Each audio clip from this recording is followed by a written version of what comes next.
Hoje, enquanto eu estou me preparando aqui para o trabalho, esse vídeo está sendo gravado no horário da manhã.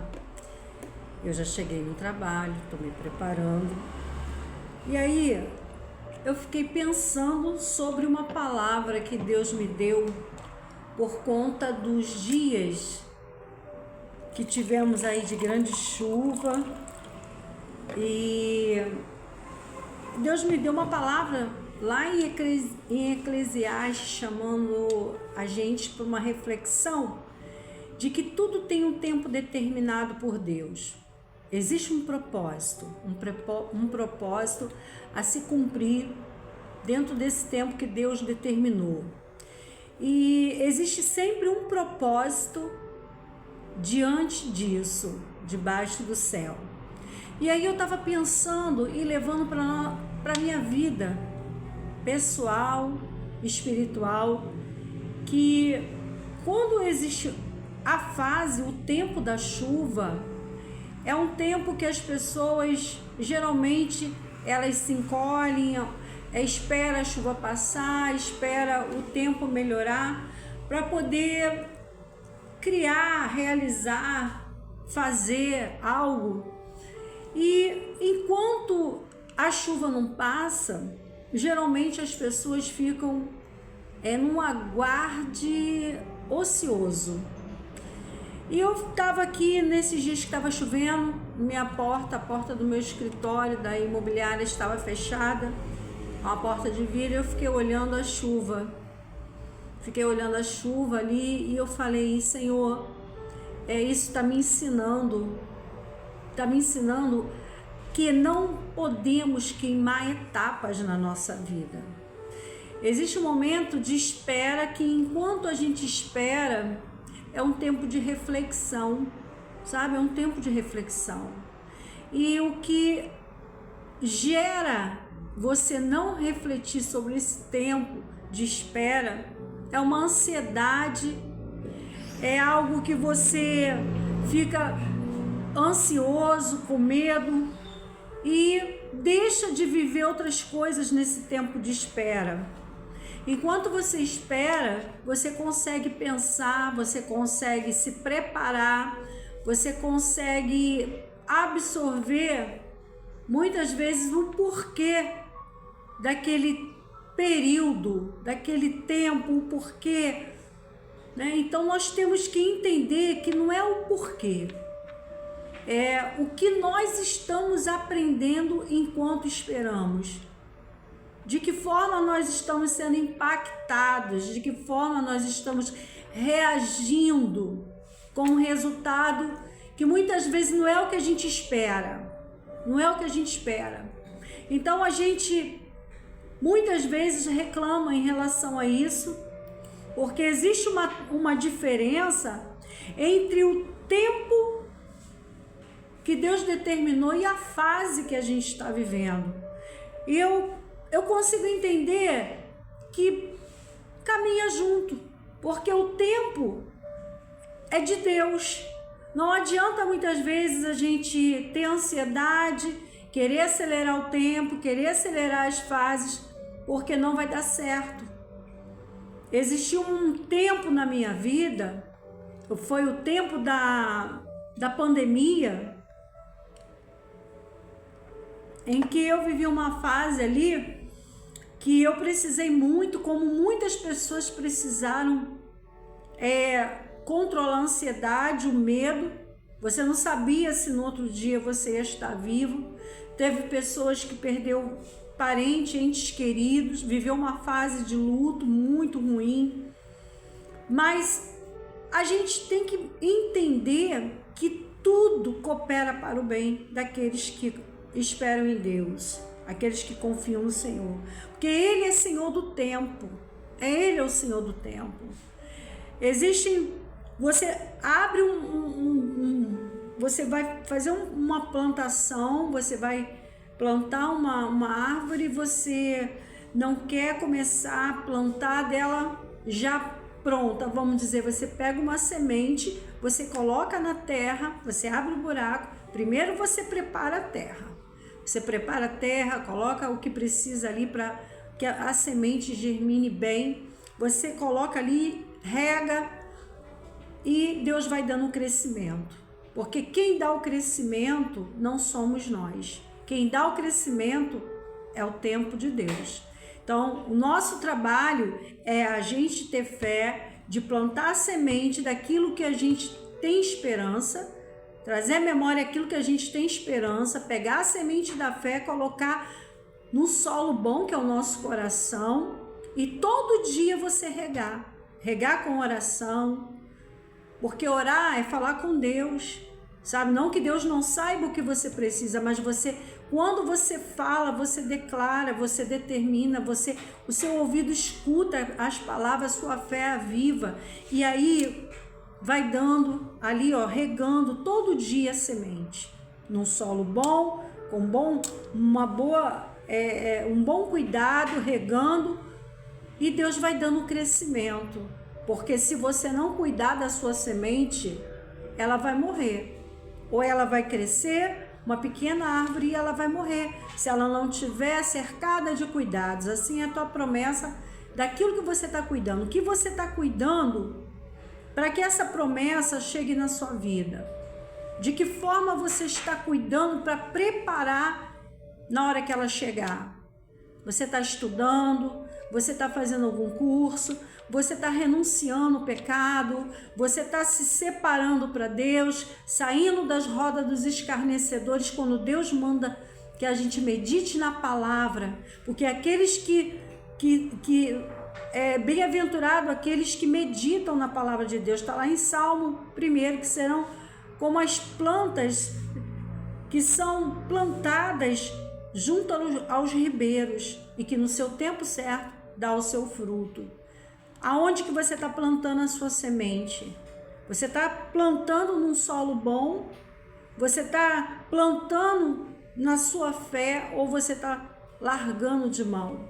Porque a gente acreditar que vai prosperar aquilo na vida do outro e não na nossa vida, é você não ter fé. E aí vem a questão da espera, da paciência. Deus fala pra gente que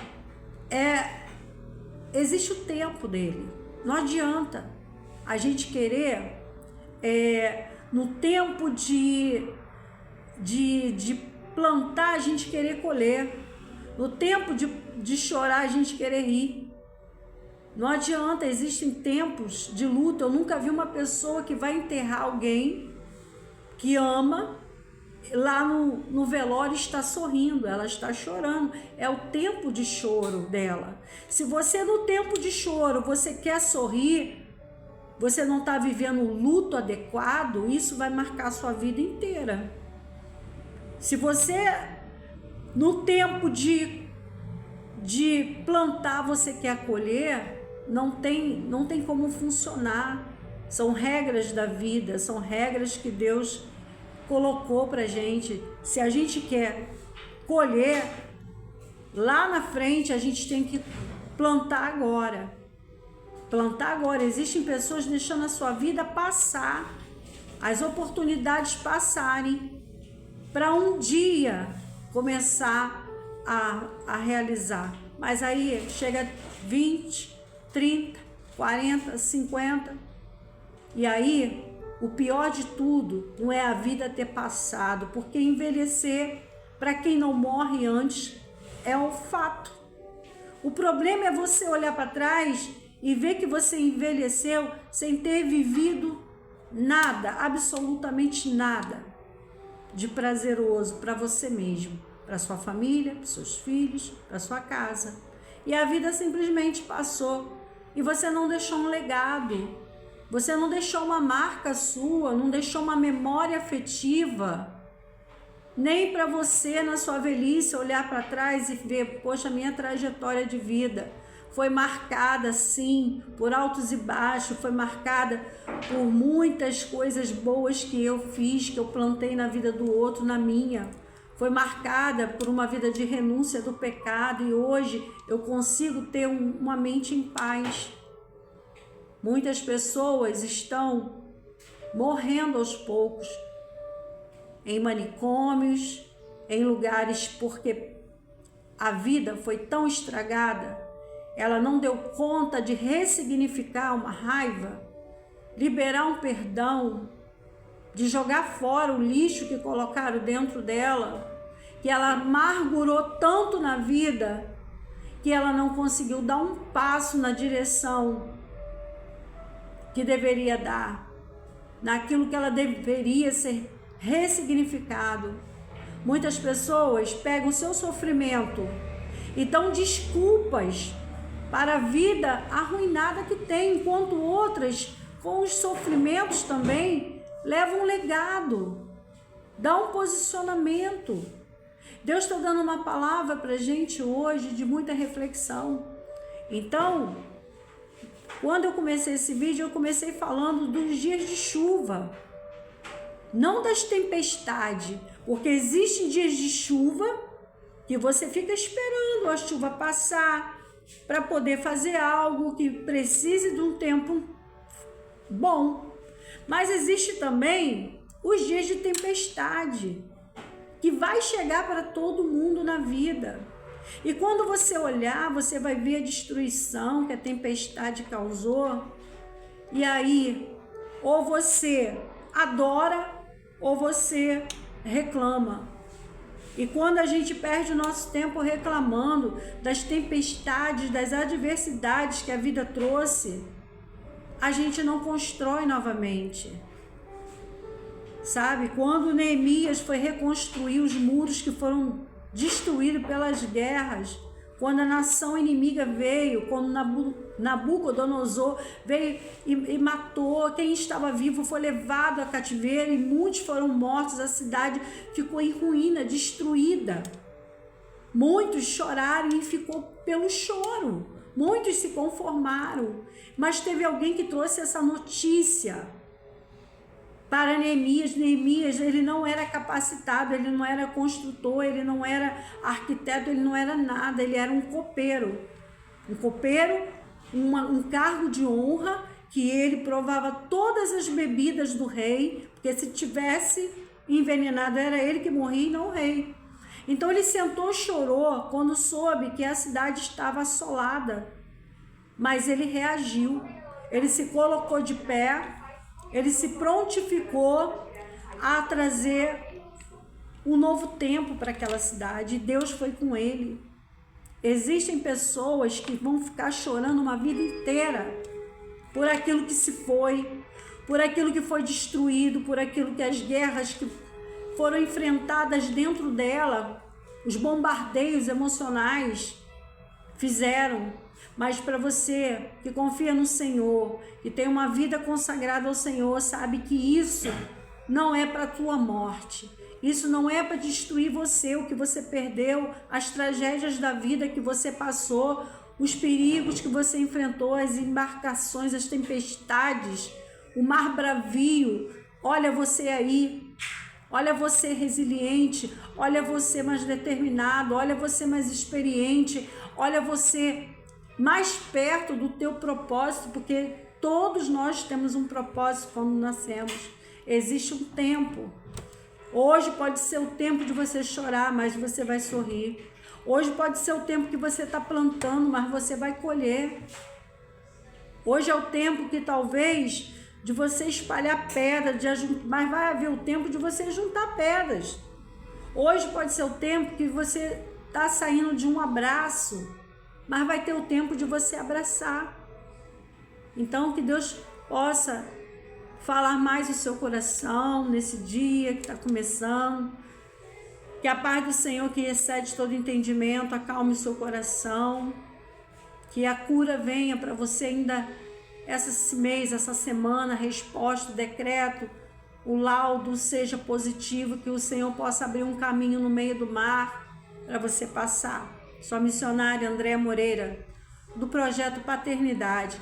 Que Deus avive a sua fé nesse dia e que você não olhe somente com um propósito de é o fim, mas saber, entender que há uma reflexão sobre tudo isso que você está passando para um propósito maior que você vai viver, porque você não está vivendo o fim, você está vivendo o início de uma grande jornada na sua vida.